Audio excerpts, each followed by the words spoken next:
Hi everyone, welcome back. So today I want to do an update on my propagation setup and also show you some of the things I'm propagating.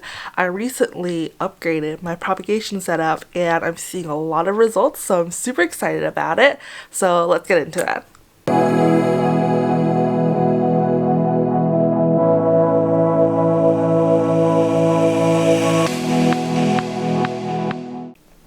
Okay, so there are two main areas where I keep all my propagations.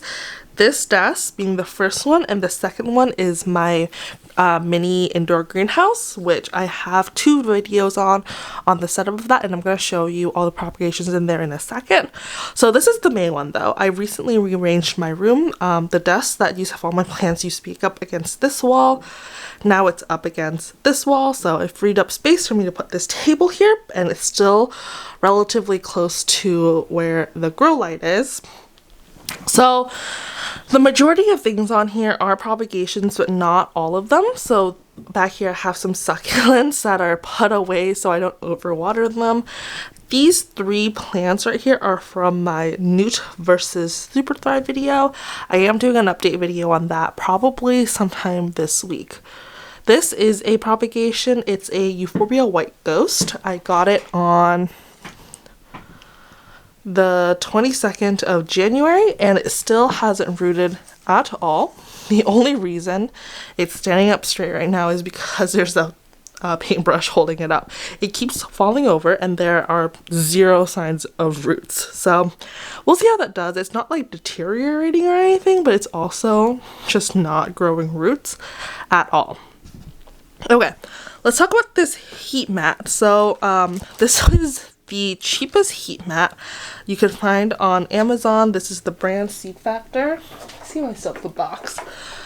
This is what the box looked like. Seed Factor seedling heat mat. It's 10 inches by 20 inches. I'll link the exact one I got in the description down below. It was only like $10. And I got the cheapest heat mat because I was unconvinced that they were that necessary for propagations. But I am now a convert. I love them so much. So you can see there's like these like metal things inside the heat mat that go like this. That's the part that gets hot. I have noticed that the center of the mat gets way hotter than the outside, and you kind of have to be careful about cooking your plants, the ones that are in the center, because sometimes it gets a little too hot. But on the heat mat I have a bunch of ziplock bags, and I found that this is the best way to get a lot of growth really quickly. I had a lot of cuttings that were sitting either in sphagnum moss or water for weeks and did nothing, and then the second I put them on this heat mat in a ziplock bag, there were roots overnight. It was like actually insane. So let's open some of them. So this one, this is a Monstera Peru. It was from my mystery box video, and I'm doing a separate video on that, so I'm not going to open this. So this is a cutting of a Rhaphidophora tetrasperma. It's from the plant I have. It was damaged, so I cut it off, but I'm trying to root it before I cut off the two leaves. I just put these in, so I'm not going to open this. Let's see what this one is. This is a Philodendron Rio. This one's interesting. This is a stump that I got, but it's doing like so well. This is really hard to open with one hand. So one of the things I've noticed is that because it's on a heat mat, obviously the water evaporates really quickly. So usually once a day I go and I open all of them for air circulation, and I do this to get all the water to go into the corner, and then I dump that water back into the moss. So when I got it, it was a fully rooted stump with that baby leaf, and then since I've had it, this like new growth happened. It's not focusing. Let's come over on this side. So this new growth happened since I got it. Let's see. That root decided to grow right there. I thought that was going to be a new growth point, but it's not. And there's also a new growth point down there. It's really hard to see. There you go. You can kind of see it. That's a new growth point, I think, that's happening. So I'm also very excited about that. Okay, I'm gonna have to, I'll put it here for now, and then I'll put it back into its Ziploc bag later. This is a Monstera Addisonii. I'm gonna open that and show you in the mystery box update video. Oh, okay. So this is my Syngonium bag. That's the Syngonium epiphyllum from the mystery box. This is cuttings from my Syngonium albo, and I want to show you what I mean about like cooking your plants. So this one, open. Okay, so this plant, obviously the leaf is dead AF. So it was in moss for probably a full week, almost 2 weeks before I put it on the heat mat, and there were absolutely no roots whatsoever. And then I put it on the heat mat and look at the roots on this. Is that not crazy? It's only been on the heat mat for like 3 days, and like that's a lot of roots. And there is a new growth point happening right there, and there's no rot on here or anything. The roots look really healthy, so that's why I was really concerned when it started yellowing, but I think it's just yellowing because it was too hot on the mat and I wasn't like airing it out enough. So probably today I'm gonna end up cutting off this leaf because it's obviously not useful anymore, but there's a new growth point, so I'm not too worried about it, and I'm gonna put it back in that moss cup. These two cuttings I put in after I put that one in, so I'm just being more careful about airing this out every single day and shaking the water down. So hopefully I don't lose these leaves because these are the last two cuttings that I have of my plant. So I really don't want to lose that. This is new, so this is a stump for a Philodendron pasta on this right side, and on the left is a rehab Philodendron, it's a rehab Dieffenbachia reflector. I got it like that, like half dead. I put these in yesterday, so there's nothing to show you really, but it came to me like that, but it also was a freebie, so I'm not too worried about it. I'm doing a whole separate videos on rooting wet stuff or wet sticks, so that will be coming probably in like 2 months, depending on if these are successful or not. And then this is new, I put this in today. This is a Philodendron Mimi. Really excited about that. We'll see if that works or not. That will be going into the same video about wet sticks.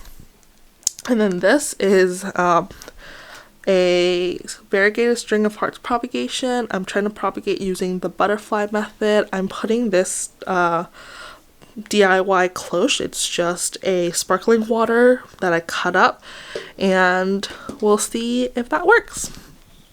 Okay, on to this side. So this is a Tupperware container, obviously. So this used to be on the heat mat, but it was definitely too warm for it on the heat mat. I think because it's a food container, it kept in the heat too well, so it just wasn't doing good. Also, make sure you label your things. Okay, so letting all the water drip down. Show you what's in here. So this is what's left of my Hoya Apollinaire. It's obviously dying.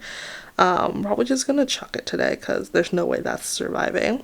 So I unboxed it in a video a while ago. It was a cutting. I put it in leca, and I think it got too dry, so one of the leaves died off. So then I put it in moss, and then it rotted, and so I lost the majority of the stem, and I had this much stem left. So I knew it wasn't gonna root, but I didn't want to throw it away until I had to, so I stuck it in here. But I think this is the end for it, and I should just throw it away. Ew, that's so sad. Okay, let's see what else is in here. These are also sticks. So this is a Philodendron Rio. Yeah, Philodendron Rio. Do you see what I mean when I was saying that it got too hot? So then like the sticks were literally dying off because half the stick plus the node is still green. I'm gonna leave it, but yeah, that's why you don't want your containers to get too hot. So it's on this table, but it's not on the heat mat anymore. And then there's also a stick cutting of a Syngonium albo in here. This is what that looks like. So this was the new growth point off of my Syngonium before I cut it. And it's actually doing kind of okay.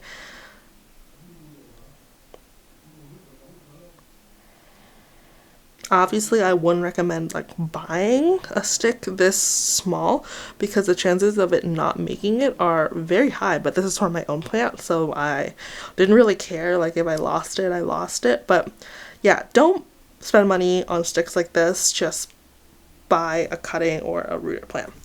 Okay, sticking it back in here. And then this is new too. So I just got these containers at Daiso, which is like a Japanese kind of like dollar store, and I've put some cuttings in here and they've been super cute. This is a variegated string of hearts. This is a Scindapsus that the leaves curled up because I think it's dehydrated, but there is a root, so hopefully that works. And then this is a prayer plant, which also just has one root that just developed. So these are super cute. I like them a lot. So these are just on there. And I think the last one that I haven't shown you guys in this cup, there is a Philodendron Rio on this side and a Philodendron pedatum, and both of these have roots. They're just in water, they're not on the heat mat, they're just kind of like here off to the side, and they're doing good. So let's go over to my mini greenhouse to see all the propagations in there. Okay, so now we are inside the indoor mini greenhouse, and it actually probably looks a little bit different from the last video you saw of it because I ended up taking out another shelf. I broke that Rhaphidophora tetrasperma, taking it out for watering, and I was so sad that I ended up taking out another shelf so that all my plants have more room to grow upwards. And because I took out another shelf, I ended up there were two grow lights that were both here on this bottom side, and I ended up taking one and putting it up here on top, and there's still one at the bottom. So now there's literally only two shelves, which means I lost a lot of storage space in this mini indoor greenhouse, but I think it's fine because now they all have room to grow. So the majority of my propagations are on this bottom level, except for two, and the only two are this one. This is just a Marble Queen Pothos. This was the first wet stick experiment that I ever did, and I did it as a way of trying out wet stick propagations to see if I would be able to do it, and it is pretty successful because there's a leaf. It took 3 months to get to this point though, so yeah. And then I guess this is not really a propagation, but this is the Lucidia discolor, or the jewel orchid, that I chopped. I chopped it in mid-December, and this is where we are at now. So this is a baby leaf, and then this I think is going to be a bigger kind of like full-size leaf. So yeah, these are the only two that are propagations up here. The majority of them are down here.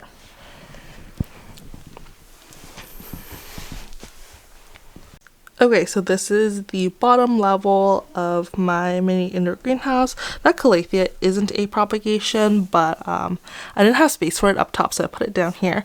And look, there's a new leaf coming in. I'm very excited about that. So, okay, propagations. So on this side, these are all avocados. I got obsessed with germinating avocados. I don't know why, so now I have a lot. The big one that you see on my Instagram a lot, that's in a different room, but these are all in here. As soon as the leaves develop a little bit more, I'm gonna take them out so that I can put other plants in here, but they're doing good in here for now. Okay, this is a Philodendron Rio that I was trying to propagate from a wet stick. It's also been like 3-ish months, and this one is not as successful as the other one. This one hasn't opened a new leaf yet. So yeah, this is new. I chopped up my big Philodendron Rio recently. I have a video of that on my IGTV. It was in water for a while, and then it started kind of rotting, so I decided to put it in leca instead. This is just a Starbucks cup. The water is up to about here, and the water has a couple droppers of Noot in it. I'm doing that video on Noot, but basically the short version is that I like it. I don't think it's the most amazing thing in the world, but I do like it. And sometimes I put it into my propagation water. Okay, moving on. This is a Dischidia Gary that I got as a free gift in a plant purchase. It was a cutting, so I'm trying to root it in leca right now. And then this is the Rhaphidophora tetrasperma that I got in the mystery box video. I'm doing a whole video on that. This is the other part to the Laodicea discolor that you saw up there. So this is the part that got cut off. So far there are roots, but it's not that developed. I cut it on 12/12/2019. Let me pull it out just to see.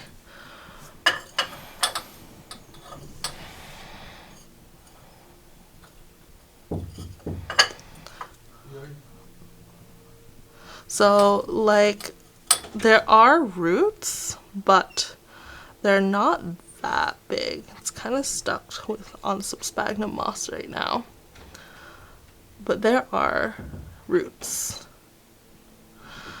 So this was the middle cutting, and then let me see the top cutting. That's actually pretty good. That's more roots than what I saw when I took it out a while ago. So these are probably just gonna stay in sphagnum for a little while longer. I don't think that they're ready for soil yet. Okay, so down there, that's the rest of the Philodendron Rio that I chopped. So the leaves are this right here in leca, and then that's the root system that I left intact. There is a new growth point coming out, but there's really not much to report on that end yet.